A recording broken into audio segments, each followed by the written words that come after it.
our RFP, and we'll then open it up for questions that you all may have. And so let's jump right in.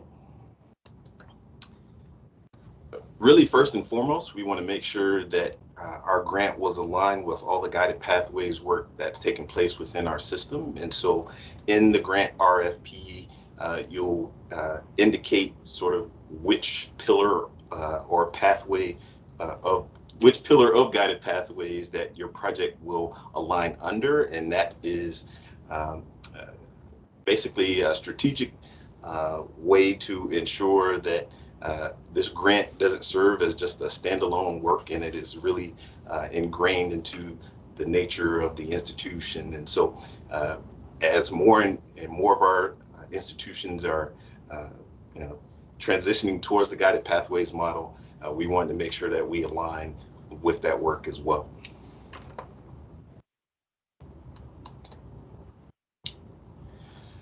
So we'll spend some time talking about the project focus areas, and really this comes from all the data and information that our research and performance management team has provided. These four project areas are really key areas in terms of student success in our system. They cross the student life cycle. So regardless of where a student may begin at our or within our doors, and of course ultimately to degree completion or successful transfer, each of these project areas is key. And so just briefly, recruitment and access, right? So dealing with any of our dual enrollment populations or students who may be in the um, who may not fully be customers yet on that side of the house, dealing with any retention and or persistence issue. And as we will talk here in a few minutes regarding our focus areas or student populations, this also does include retention from the CE to CU side of the house as well. And we can provide additional clarity and answer any questions as we go along as well. We did want to, of course, focus on credential completion, whether that be a short-term or a short-term degree or certificate, as well as the full associate's degree or a successful transfer, of course, depending on what student population and or project area you'd like to focus on. And then the one that's probably hardest to capture is campus environment, sense of belonging. So we know that there are a number of institutions engaged in professional development, whether it's for faculty and staff or ensuring that uh, the syllabi and there's co-curricular learning opportunities, and there's been training and professional development on making your campus more inclusive. So we want to provide opportunities or funding for institutions to continue that work. Obviously, many of you know that there are a number of student surveys, whether it's the Community College Survey of Student Engagement or the SENSE, which is for entering students. And there are a number of institutions that are engaged in really trying to understand the student experience from the students' voices. And so we want to, again, provide an opportunity for institutions to continue that work through our grant funding as well. Jumping to the student population, we wanted to ensure that any project or focus area could cover really any student across our institution, which is why we wanted to make sure that we not only included our dual enrollment populations, but our CCR, our continuing ed side of the house as well. I think traditionally, since our grant has been in existence since 2003, I think there's been I won't say a primary focus on the curriculum side of the house. I will say that most of the work that we've done thus far has been on the curriculum side of the house. But of course, as institutions are transitioning to a one college model or one college framework, we wanted to, again, provide opportunities for institutions to continue work or begin work to aid students along the life cycle, regardless of where they start here within our doors.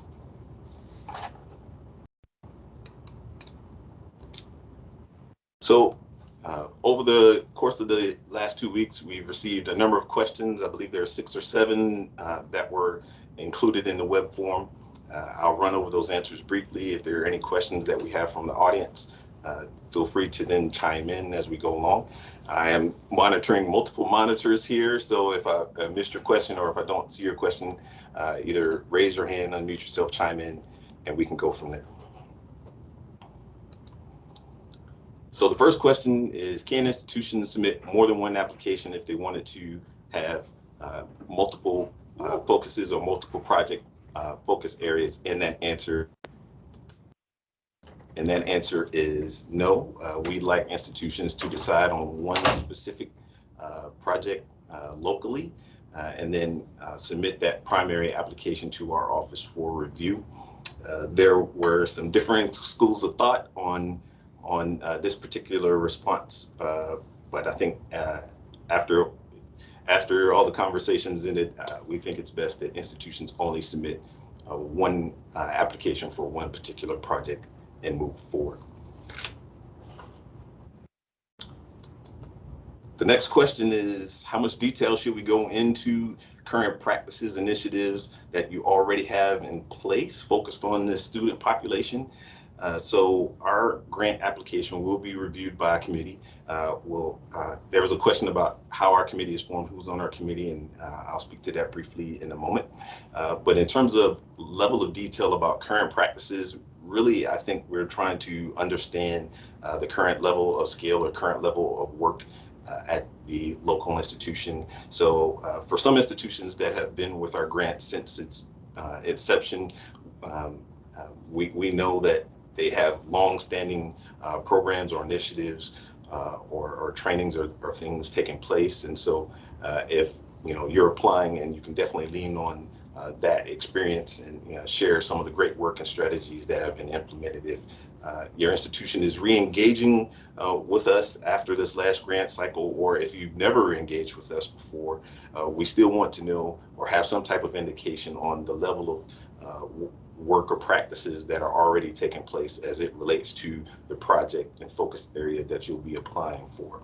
And so I guess I'll just throw out a random example. Say you want to hire success coach to recruit minority males in dual enrollment programs at your local college. So if you are already engaged in that work through the success coaching grant, or if you're receiving other external funds or Title III grants as it relates to that type of work, we definitely want to hear what the college is already doing, what you already have in place. And I think anything that will provide a clearer picture of what is happening locally at the college for our review committee would be greatly appreciated.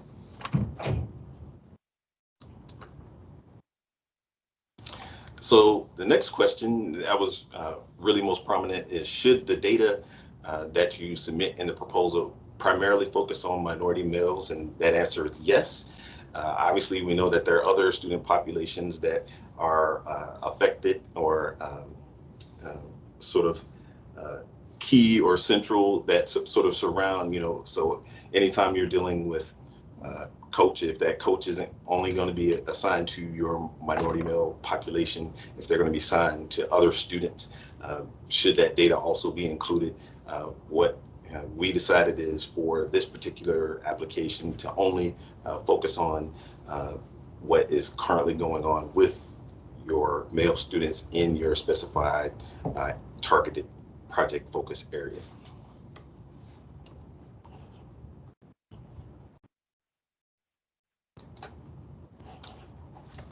The next question was, how are our grants being evaluated? Is there a team? Is there a rubric? The answer is yes.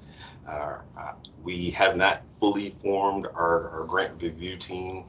That's something that we'll be sending out correspondence here between now and the end of the semester when applications are due. In the past, those have been both internal and external stakeholders. They've been individuals on the K-12 side of the house. They've been from institutions who have received grant funding from us, from institutions who have not received grant funding from us. We typically try to put together a review committee of about 7 to 9 individuals to review, score, rank the grants, and then of course make some decisions as to the grant allocations, awards, etc. In terms of a rubric has been another specific request from our office, and that is something that I am currently working on now in case folks want to understand or know how the grant will be scored and or evaluated in terms of weights. And so I hope to have that rubric out to you as soon as possible. So those two things are in the works. Yes, there will be a committee of reviewers, and yes, we will provide a rubric in order to ensure that colleges are essentially know what we are looking for and what we want.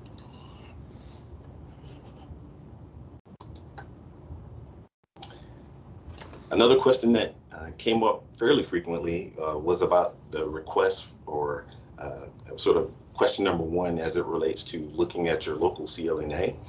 So this suggestion really came from our Perkins team and our members. We know that each institution already has submitted a CLNA, so this is not a new document or information that folks have to create. I think our goal or our intention is to ensure that any project that the college may apply for is looking at the comprehensive view of the institution. I think some of the feedback that we've received from some of our current partners and partners over time is that many individuals felt isolated in terms of this work and working with students, whereas we hope that it is institutional commitment to helping students across our project areas or your specific student population as it relates to our new grant process. And so we want to make sure that you are the application is essentially looking at the institution holistically, and if you choose to focus on Perkins or a CTE area, then great. Obviously, it doesn't have to be your sole focus, and you don't have to use it for all the information sort of in your statement of need, but we really wanted institutions to ensure that they're essentially they're working across both sides of the aisle as it relates to both the content and or curriculum side of the house. And yeah, so that in short, no, you don't have to focus on CTE and or Perkins students, but we do want that information in your local needs assessment to inform your local needs based on your application.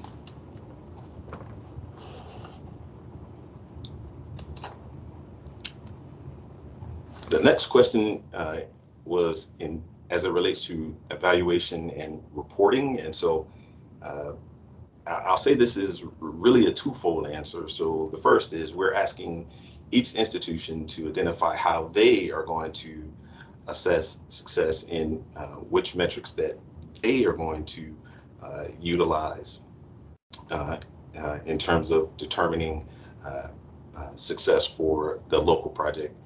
Once all those are submitted, we're going to work with our research and performance management team to see if we can establish or identify metrics across different projects. So, maybe if we have an abundance of institutions that are going to be focused on the dual enrollment project, then we'll try to identify data and matrix here at the system office, or maybe that's data that we already have as it relates to one of our multiple dashboards that are already public.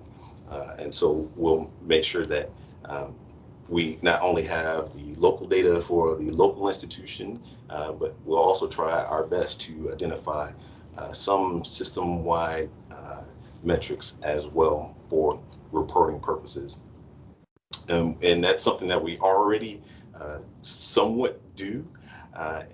So in our 3 current projects, so our early alert project, our success coaching project, and our programmatic project, there are both local metrics and local reporting as it relates to the finance and data and things of that nature. But then we also have, we use data from our dashboards for persistence, retention, et cetera, to help us also identify whether our strategies are working or not as well.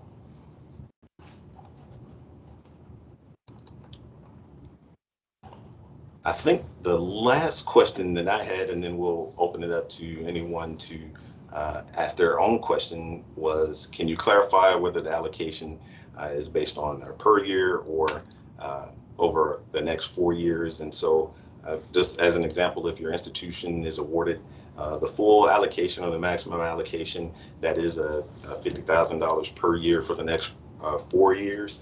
I do put the two little asterisks, of course.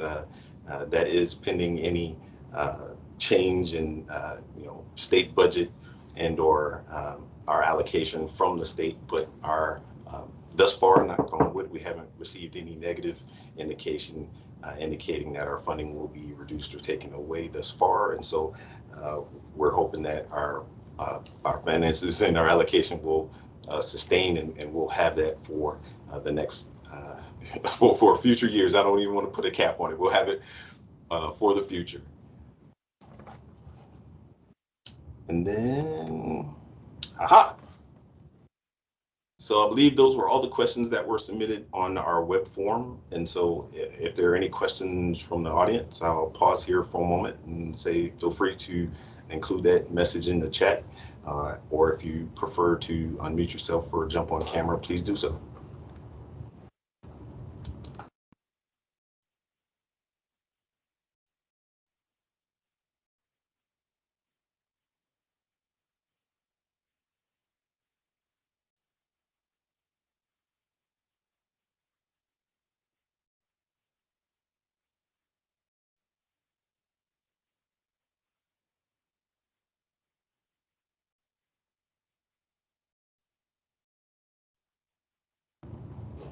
So the first question that was provided in the chat is, will this grant cycle be in partnership with Aviso?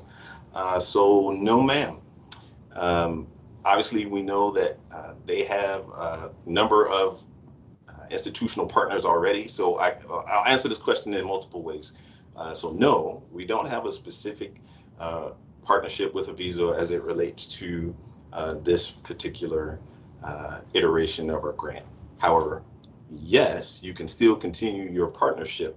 So for example, if your institution wanted to submit a success coaching supported by technology project for a specific population of curriculum students, continuing ed students, etc., then yes, you could apply and then use that grant funding towards technologies such as Aviso and some of the other earlier partners within our system.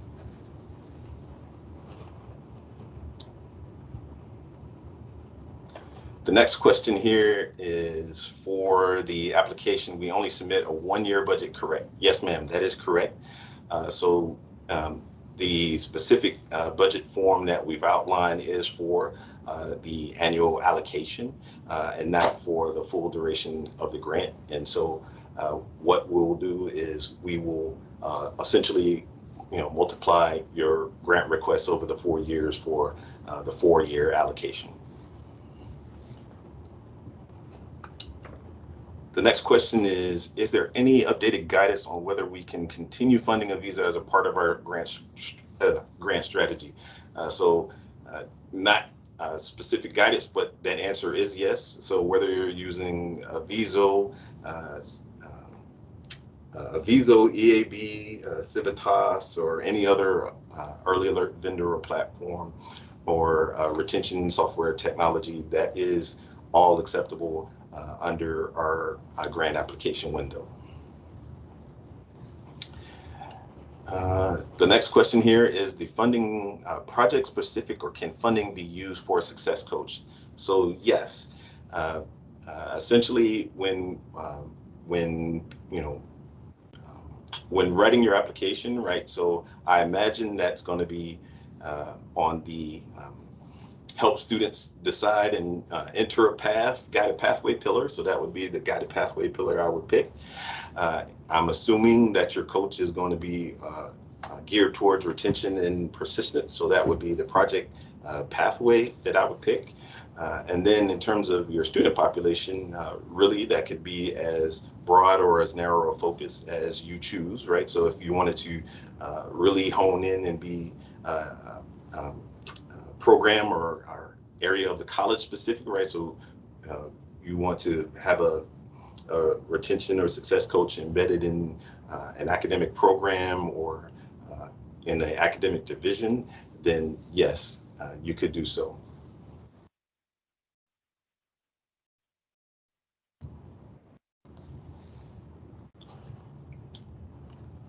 Any other questions? Those were some great questions. Whew.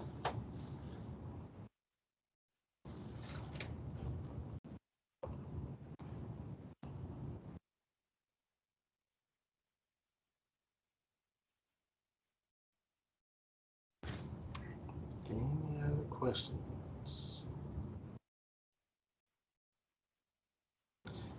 How many schools will be awarded? Thank you for that question. Our goal is to award as many schools as possible. Currently, we are serving 22 of 58 community colleges, and that's because our allocations range now between 25,000 and 46,000 on the high end. And so we will divide up our allocation down to the penny as best as possible to hopefully award more than 50% of our institutions here within our system. I think that just some quick math, if we awarded every institution equitably, I believe it's roughly like $17,235 or give or take a few pennies. However, obviously we know that there's a maximum allocation there of 50. Obviously we're trying to ensure that um, institutions can, so, part of, um, I feel like I'm rambling, but I guess I'll say it this way. Part of the reason why we put a maximum cap is we didn't want to provide more than, say, 15% of our total allocation to only one institution. And so that's why the cap was there. And I think one other thing I'll say is, our committee we'll do our best to either scale up or scale down or tweak the budget applications to maximize the number of institutions and colleges that we're serving.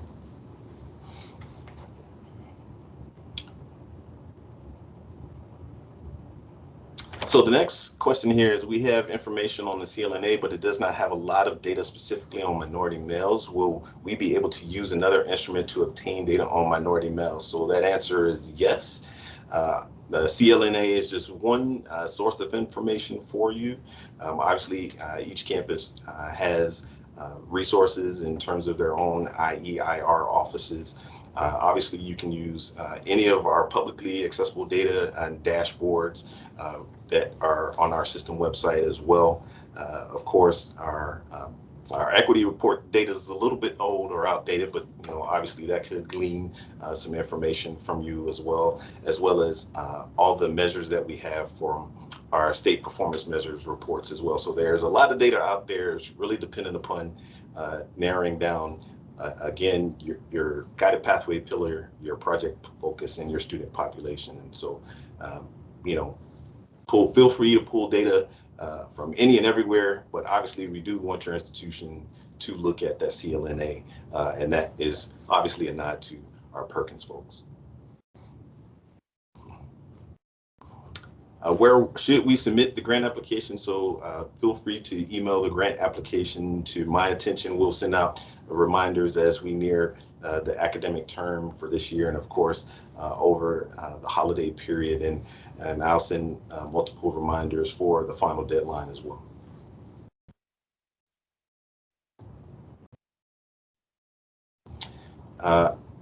So I have a comment here. The amount of money is not enough for a full-time position. So is the intent to use the funds for programming? I really think that's up to the local institution. And so in many ways, we try to mirror other grant applications in terms of amounts as well as duration.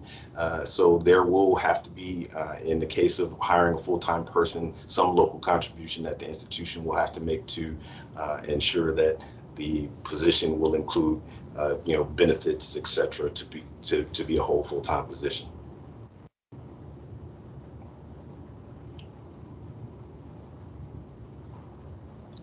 Thank you for those questions.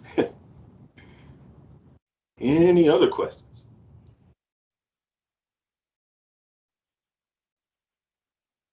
So the next question reads, will there be a deadline for institutions who have been awarded the grant to spend a certain percentage of the grant?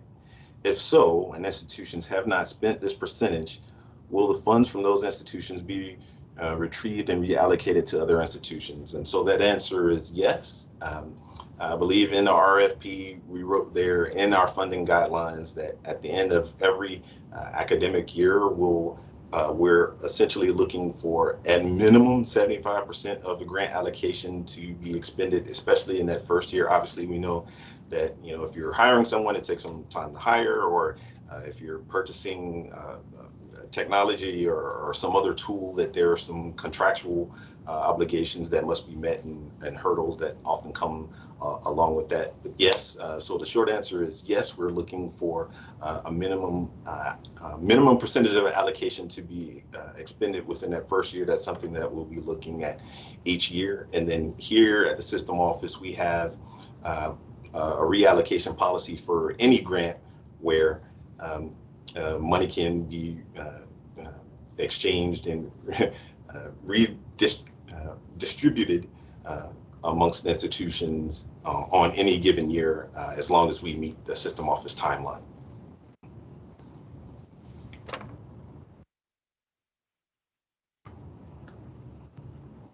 So the next question here is, serving only minority males across campus, or can you have a cohort of students? Correct. And so I think I understand the nature of this question. So in terms of most of our student success metrics and data, many of those measures, if not most of those measures, indicate that Black and Hispanic males have, for example, our highest course withdrawal rates, our lowest academic performance rates in terms of GPA, et cetera. And so I guess my response to that question would be, we know that there are colleges that are working not only with males but females at their local institution, and that's fine. I think for our grant application, we want our money to focus on our specific targeted demographic. That's not to say that, for example, if you hire a success coach, they can only be assigned to minority males. I think under our current project, so for example, for our institutions that are in our success coaching project, as long as they were able to ensure that they were meeting the needs of our specified cohort as sort of primary, then they could then add any additional cohort to that success coaching caseload as needed.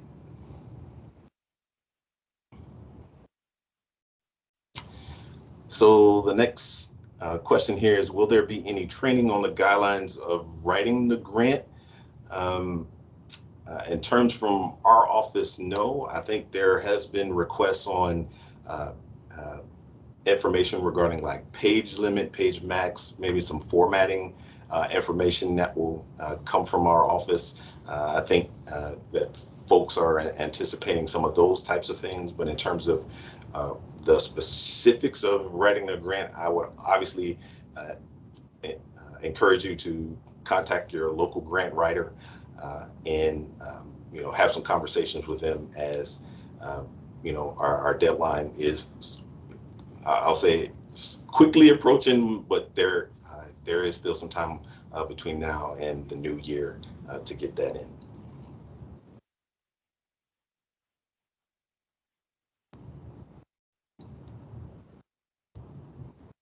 Any other questions? Any other questions?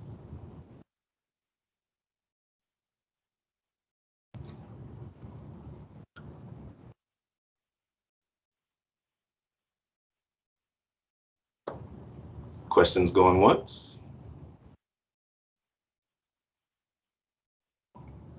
Any other questions going twice? I feel like an auctioneer here.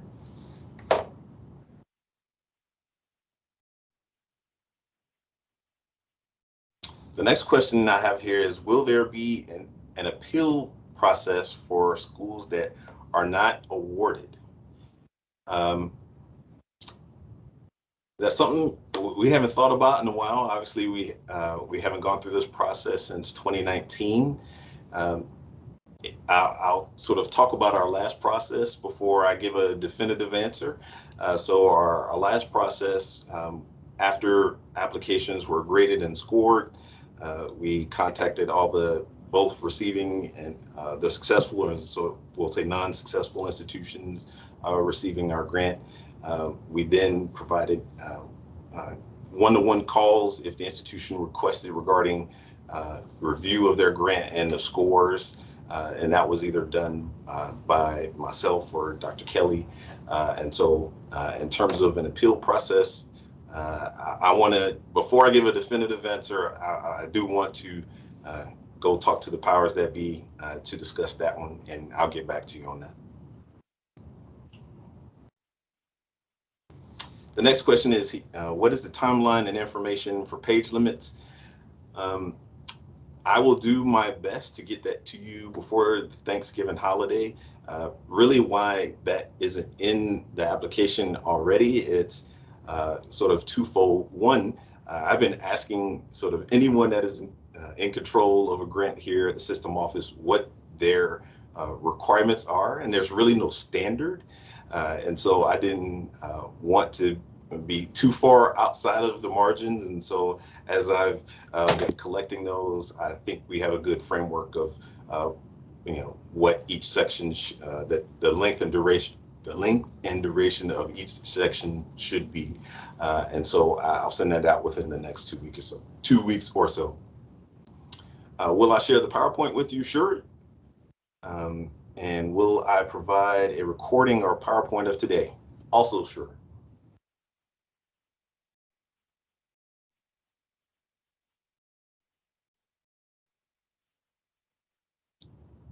Any other questions?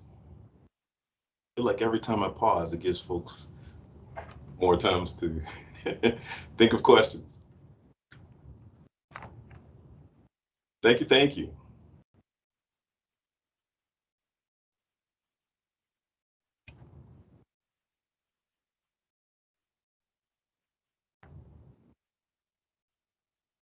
Any final questions? I know there is a question that may be burning on someone's heart and mind. Feel free to ask it.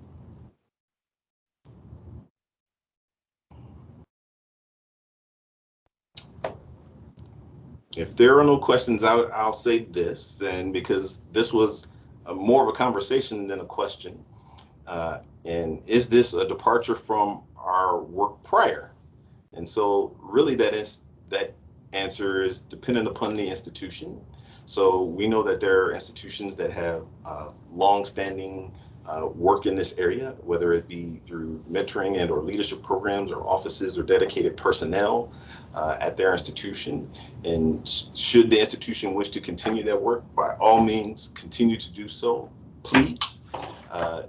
Obviously, we know that many institutions are trying to figure out ways to re-engage our students. There's a lot of federal dollars to do that, and some of that is targeted towards student populations. Obviously, you have funding like the Mmsi Reach funding that is dealing with a similar population, but maybe older adults.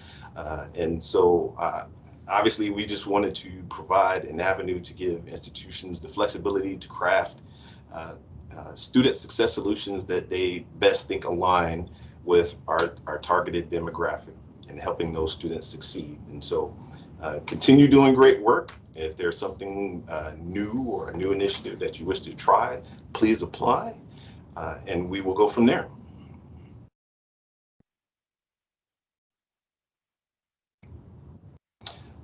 Question here from Dr. Priest, and that's, since the idea is to reward more schools than before, will there be a minimum rubric score to obtain to get awarded the grant?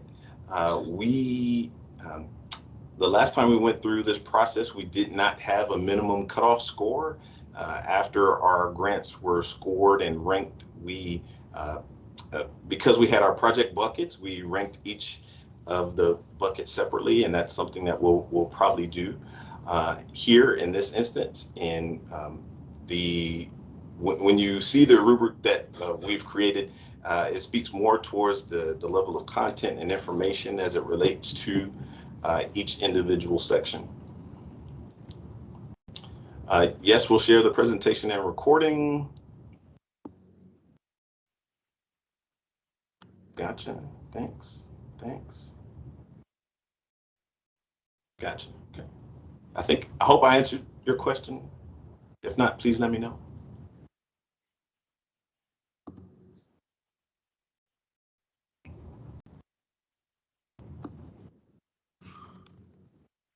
Any other questions, thoughts?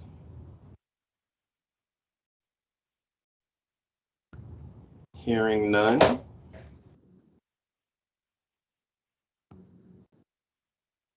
We'll give you about 25 minutes back in your day.